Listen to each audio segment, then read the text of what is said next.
Let's talk about something that might make you feel a bit uncomfortable, but it's absolutely crucial. Putting yourself first. You know that feeling of guilt that creeps in when you say no to someone or choose to take care of your own needs? Yeah, we need to address that.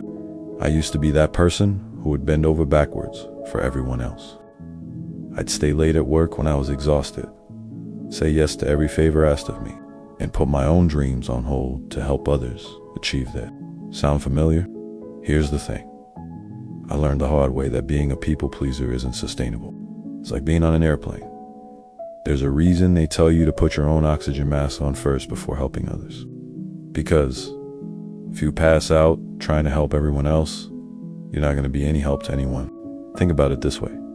Your energy, your time, your mental health, these are all finite resources. When you constantly give them away without replenishing them, you're essentially running on empty.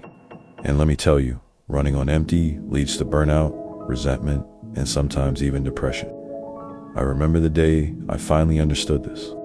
I was so exhausted from saying yes to everything that I couldn't even enjoy the simple things anymore. My relationships were suffering because I had nothing left to give. That's when it hit me.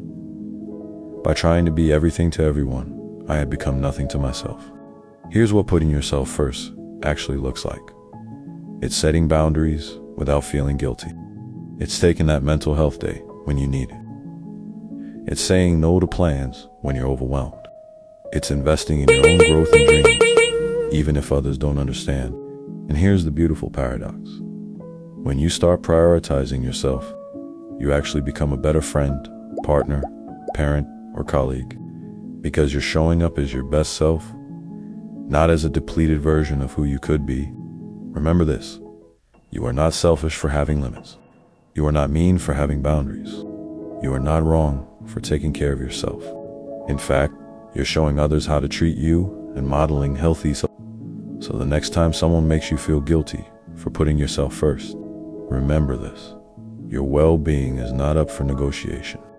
You don't need to apologize for taking care of yourself, because at the end of the day, you can't pour from an empty cup, and you certainly don't need to feel sorry for filling your own first. Take care of yourself. Prioritize your needs. Set those boundaries. And most importantly, do it all without apologizing. Because you're not just worthy of self-care, you deserve it. If you have enjoyed listening to this, hey, there's more where that came from. So just do yourself a favor. Smash that like and subscribe buttons so you can keep receiving more inspirational contents like this from Real Acts. Let me tell you something that might change your life. You need to stop apologizing for saying no.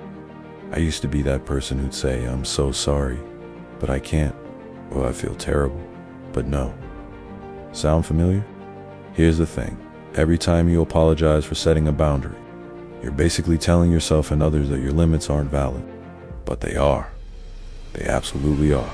Think about it this way. When you're on an airplane, what do they tell you about oxygen masks? Put yours on first before helping others. That's not selfish. It's necessary. The same principle applies to your daily life. Saying no is your oxygen mask. I remember when I first started practicing unapologetic no's. It was terrifying. One day, when she asked me to drive across town during rush hour to pick up her dry cleaning, I simply said, no, I can't do that today. No, sorry, no explanation. The world didn't end. Our friendship didn't crumble.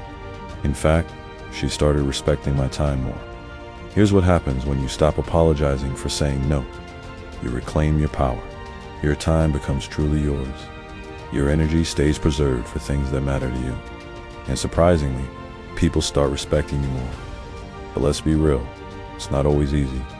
Sometimes saying no feels like you're breaking an unwritten rule.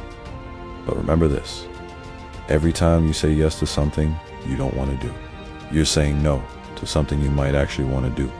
Think about all the times you've said yes when you wanted to say no. How did it make you feel? Resentful? Exhausted? That's the cost of not honoring your boundaries.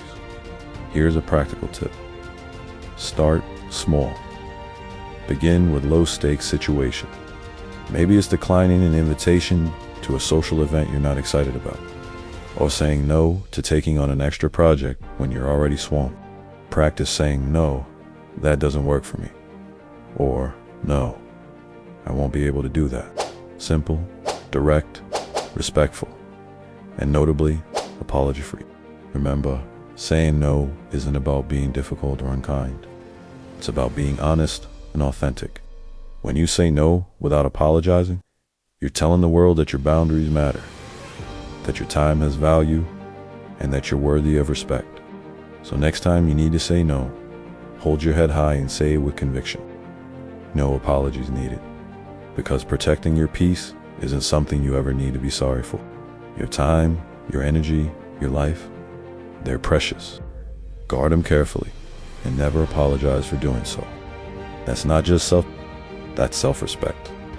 If this inspires you, please smash the like and subscribe button for more content like this. From real acts, real people.